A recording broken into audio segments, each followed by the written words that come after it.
Baik, Assalamualaikum warahmatullahi wabarakatuh. Welcome back to my channel, Kelas Misteri Man. Apa kabar rekan-rekan mahasiswa sekalian? Semoga selalu sehat dan selalu dalam lindungan Allah Subhanahu wa Ta'ala. Amin. Baik, kali ini di episode keempat mengenai kuliah mikroekonomi, ya, kita akan bahas mengenai teori permintaan, apa aja yang akan dibahas. Baik, langsung saja. Nah, permintaan ya, apa sih permintaan, Pak? Ya, permintaan merupakan suatu jumlah barang dan jasa yang konsumen bersedia membelinya pada berbagai tingkat harga dan waktu tertentu. Jadi, istilahnya ya di sini adalah di mana permintaan terhadap suatu barang, permintaan oleh konsumen ya atau masyarakat terhadap suatu barang dan jasa. Intinya seperti itu. Nah, permintaan ada namanya permintaan potensial, ada permintaan real. Nah, permintaan potensial itu apa? Nah, permintaan potensial merupakan jumlah permintaan, potensi permintaan yang akan kira-kira diperkirakan diminta atau dibutuhkan oleh konsumen. Sedangkan permintaan real adalah jumlah permintaan jumlah permintaan yang real atau permintaan sesungguhnya terhadap barang dan jasa. Nah, di sini isinya gambaran untuk teori permintaan yang harus kita pahami adalah mengenai hukum permintaan itu sendiri, ya. Ada nanti kalau teman-teman belajar ekonomi, ada namanya hukum permintaan dan hukum penawaran. Nah, hukum permintaan seperti apa bunyinya? Nah, hukum permintaan apabila harga naik, maka jumlah barang yang diminta ya akan berkurang. Jika harga naik, barang yang diminta berkurang. Sebaliknya, apabila harga turun, maka jumlah barang yang diminta akan naik. Ini berbanding terbalik dengan hukum penawaran. Hukum penawaran ya, berbanding terbalik dengan hukum penawaran. Nah, intinya ketika harganya naik, barang yang diminta akan turun. Tapi harganya turun atau harganya rendah, maka permintaan akan meningkat. Nah, baik. Nah, hukum permintaan berlaku jika kondisi perekonomian ceteris paribus. Nah, kalau ceteris paribus apa, Pak? Kondisi di mana faktor-faktor lain yang pengaruhnya tidak berubah. Oke. Nah, baik, kita akan melihat faktor-faktor apa saja yang mengaruhi permintaan ya. Yang pertama adalah harga barang itu sendiri ya. Faktor-faktor yang mengaruhi permintaan harga barang itu sendiri. Dan ketika harganya naik, maka permintaannya akan turun. Ketika harga turun, permintaannya akan naik. Pertama, harga barang itu sendiri. Kemudian faktor yang berikutnya adalah distribusi pendapatan. Bagaimana distribusi pendapatan masyarakat ya. Kelas-kelas masyarakat, bagaimana apakah pendapatan di suatu negara, masyarakat di suatu negara itu terdistribusi dengan baik atau ada pemerataan pendapatan gitu ya. Kemudian faktor yang mengaruhi permintaan yang ketiga adalah selera konsumen ya. Bagaimana selera konsumennya, apakah terhadap barang itu meningkat atau tidak gitu ya. Kemudian banyaknya konsumen pembeli ya. Nah, kalau misalnya konsumennya banyak, berarti permintaannya juga akan biasanya banyak ya, terpengaruhi. Kemudian ada pendapatan konsumen. Nah, semakin tinggi pendapatan konsumen, maka permintaan terhadap suatu jenis barang juga akan meningkat dan sebaliknya. Nah, positifnya apa? Kalau ada pendapatan konsumen yang naik untuk barang esensial, normal dan mewah itu biasanya akan mengalami peningkatan. Tapi kalau untuk barang yang pendapatan konsumen yang negatif atau menurun, biasanya untuk barang inferior tetap ya, karena tetap dibutuhkan barang-barang inferiornya. Kemudian yang faktor lain mengaruhi adalah harga barang lain yang bersangkutan ya, misalnya barang substitusinya dan barang komplementernya. Nah, harga-harga barang lain bersangkutan misalnya apa misalnya. Nah, di situ misalnya kalau kopi, gula ya, ada komoditas gula yang naik, maka biasanya kopinya biasanya juga akan berikut peningkatannya gitu ya. Dan ekspektasi masa datang. Nah, ekspektasi masa datang ini gambaran atau prediksi ya, dia akan datang ya, bahwa harga akan naik atau turun nih saya akan datang. Misalnya ada prediksi bahwa harga emas akan meningkat, maka harga emas itu akan permintaan terhadap emas itu akan meningkat gitu ya. Dan usaha-usaha produsen meningkatkan penjualan. Nah, biasanya ini berkaitan dengan promosi dan sebagainya ya. Ketika ada usaha-usaha itu, maka permintaan juga akan meningkat biasanya. Nah, mungkin seperti itu. Kemudian fungsi permintaan ya. Hubungan antara permintaan dan faktor-faktor mengaruhinya. Yang pertama adalah harga barang itu sendiri ya, hubungan permintaan dengan faktor-faktor mengaruhinya. Permintaan terhadap harga barang itu sendiri. Harga barangnya meningkat, maka permintaannya juga akan turun ya. Kalau misalnya harganya turun, kemudian akan meningkat. Harga barang lain yang tadi yang barang komplementer atau barang substitusi ya. Kemudian pendapatan masyarakat lambangnya I, kemudian selera tidak rasa lambangnya T, dan jumlah konsumen potensial lambangnya N, number of potential consumer, kemudian ramalan yang masa akan datang dilambangkan dengan F, kemudian usaha penjualan produsen ya, tadi ya misalnya bisa promosi dan sebagainya ya. Nah ini gambarannya ya. Nah permintaannya tadi ya, fungsi permintaannya ya terkait dengan PX tadi harga barang itu sendiri, PL ya ini tadi harga berkaitan, ini pendapatan masyarakat, ini cita rasa, N-nya itu konsumen potensial, kemudian ramalan ya, kemudian usaha penjualan tadi produsennya.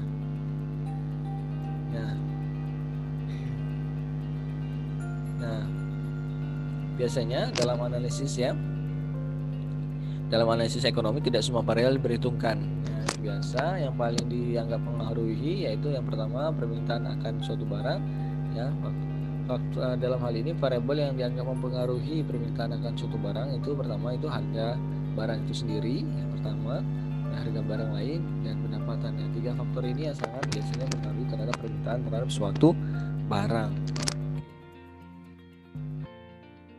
Nah kemudian kita gambarkan ya, kita lihat di sini. Nah ini schedule atau daftar kurva permintaan ya. Nah kita lihat daftar permintaan, daftar hubungan antara harga barang, harga suatu barang dengan tingkat permintaan terhadap barang tersebut ya. Contoh daftar permintaan pakaian ya. Nah di sini kita lihat ya harga pakaiannya ya. Harga pakaiannya misalnya 200 ya, 200.000, maka permintaannya 100 nih. Nah kemudian harganya semakin meningkat maka permintaannya jadi 70, harganya jadi 400, permintaan jadi 65. Semakin meningkatnya harga, permintaan pakaian atau permintaan terhadap suatu barang itu akan semakin turun, maka semakin rendah maka semakin besar permintaannya. Itu gambarannya ya, contoh daftar permintaan pakaian ini gambarannya. Nah kurvanya gimana Pak? Nah kurvanya seperti ini ya. Nah kurva permintaan tadi ya. Nah ini gambarannya ya. Permintaannya harganya 200.000 tadi ya, permintaannya sampai 100 lembar ya. Kemudian 4.000 jadi 80. Kemudian permintaannya harganya jadi 600.000 maka permintaan sekian ya. Untuk kurva ya, kurva permintaan ini dari kiri atas ke kanan bawah ya, dari kanan atas ke bawah. Semakin tinggi harga maka permintaannya semakin kecil, tapi semakin kecil harga atau semakin rendah harga maka permintaan semakin besar. Ini gambaran kurva dari tabel yang tadi ya sebelumnya. Nah pengaruh faktor bukan harga terhadap permintaan nih, apalagi ini Pak? Nah, ya tadi kan rata-rata permintaan itu dipengaruhi oleh harga barang tersebut ya. Kalau harganya naik permintaannya berkurang, kalau harga turun permintaannya naik. Nah, pengaruh faktor bukan harga terhadap permintaan apa aja? Pertama, kaitan suatu komoditas dengan berbagai jenis komoditas lainnya. Nah, biasanya satu komoditas lain itu sangat mempengaruhi ya. Misalnya komoditas kedelai ya. Kalau kedelainya naik harganya, maka tempe atau tahu juga biasanya akan meningkat atau akan mengalami kenaikan, gitu ya. Nah, berkaitan ya. Nah, dalam hubungannya dengan permintaan akan suatu komoditas, kaitan suatu komoditas dengan komoditas lainnya dapat dibedakan menjadi pertama komoditas penggantinya ya. Komoditas penggantinya gimana? Misalnya tadi kopi dengan teh. Nah, misalnya harganya teh meningkat, biasanya juga harga kopi juga dipengaruhi. Kemudian komoditas pengganti adalah komoditas yang dapat menggantikan fungsi dari komoditas lain sehingga harga komoditas pengganti dapat mengaruhi permintaan komoditas yang dapat digantikannya. Nah, itu tadi ya. Nah, contoh teh dan kopi bagi orang menyukai keduanya. Nah, kemudian komoditas ini pengenap. Komoditas itu apa sih Pak? Barangnya ya, jenis barangnya ya, atau barangnya ya. Kemudian komoditas pengenap. Apa itu komoditas pengenap? Suatu komoditas yang selalu digunakan bersama-sama dengan komoditas lainnya. Nah, ini juga mempengaruhi terhadap permintaan ya. Contoh gula bagi orang menyukai kopi manis ya. Maka ketika harga gulanya naik, kopinya biasanya juga akan berpengaruh gitu ya. Nah, gula adalah penggenap ya, komoditas penggenap atau barang penggenap atau barang pelengkap dari kopi yang tadi ya. Kemudian komoditas netral ya, adalah komoditas yang tidak mempunyai hubungan sama sekali dengan komoditas lainnya, sehingga perubahan permintaan atas salah satu komoditas tidak mempengaruhi permintaan komoditas lainnya.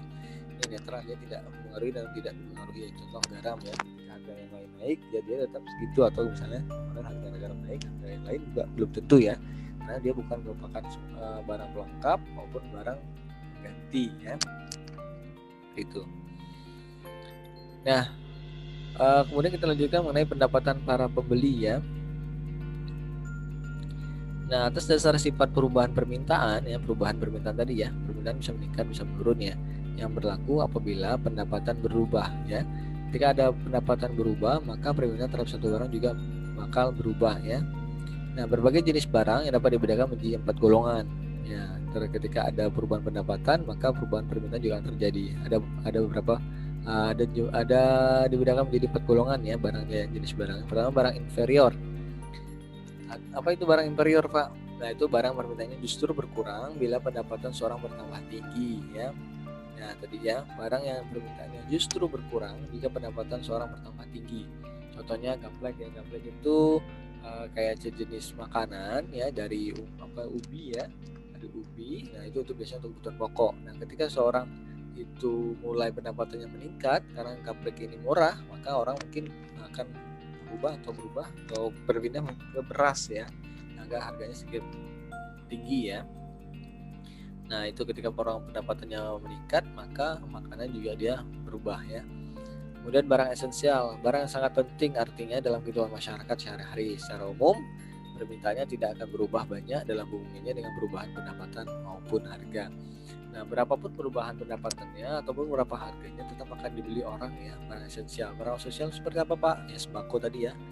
Nah, biasanya untuk kayak beras dan sebagainya. Jadi biasanya tidak berubah karena orang tetap makan, walaupun pendapatannya meningkat, dia tetap makan beras, atau pendapatan turun tetap dia makan beras gitu ya.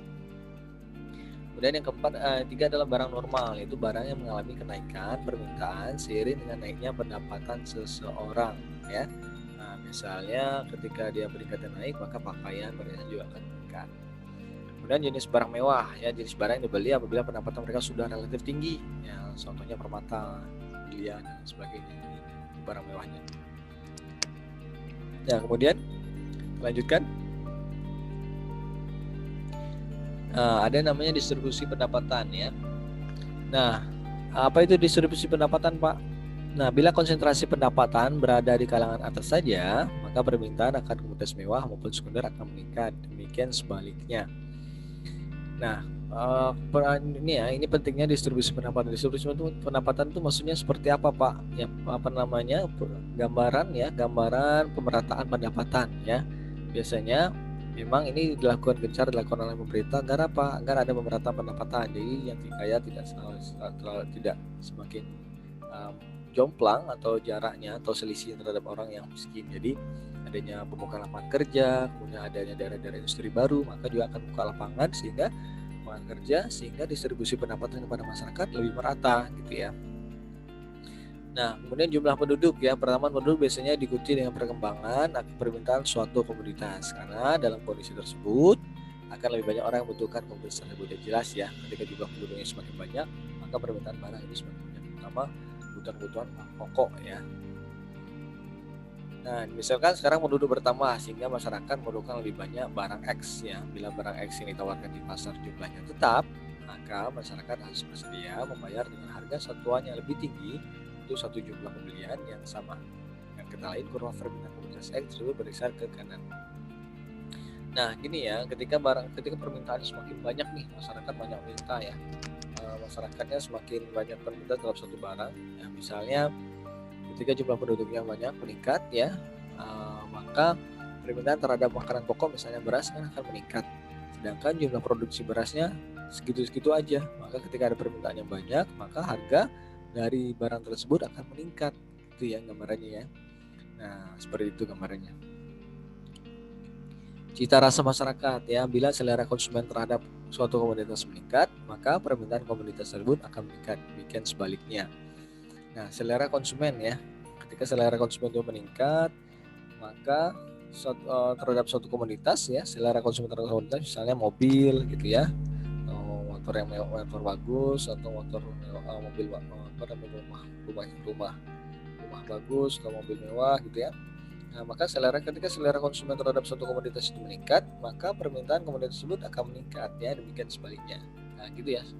Ketika ada selera orang semakin meningkat terhadap barang itu, maka harganya juga akan, atau permintaan juga akan meningkat gitu ya.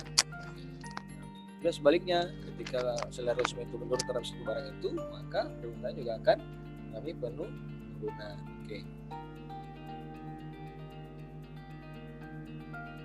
Oke, lanjut aja. Nah, perubahan permintaan, kok bisa berubah, Pak?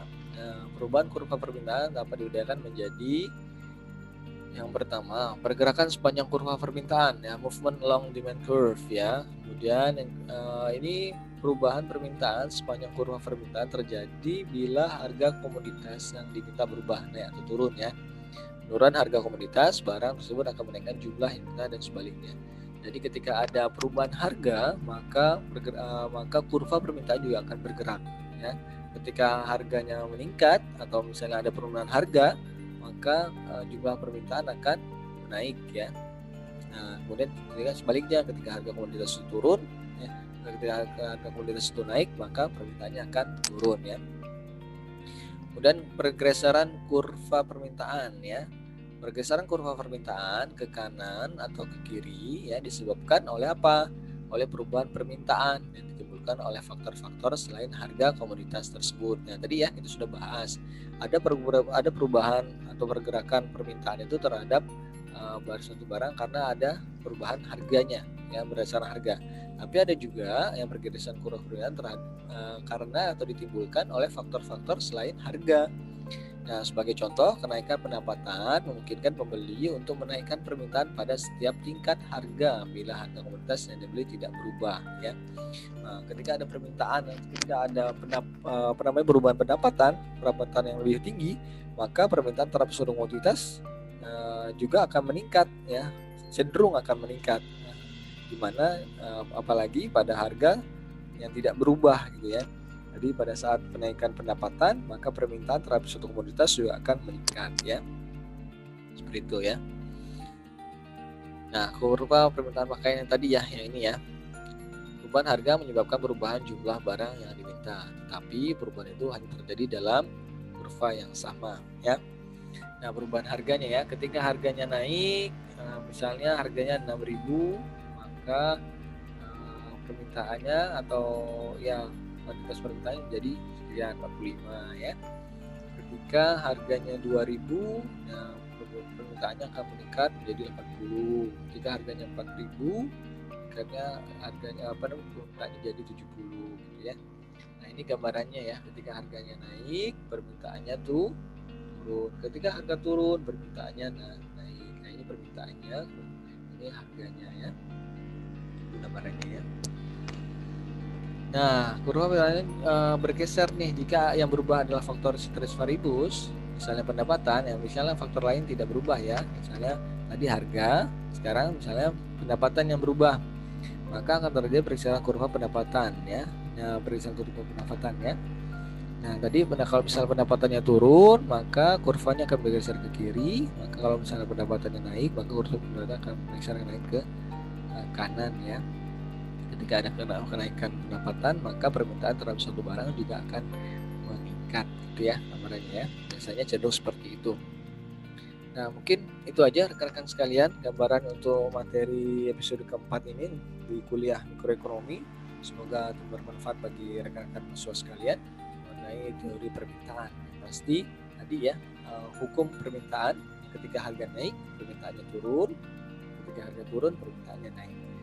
Mungkin itu aja rekan-rekan sekalian, semoga bermanfaat. Terima kasih atas segala perhatiannya, mohon maaf atas segala kurangannya. Saya Hari, Assalamualaikum warahmatullahi wabarakatuh. See you.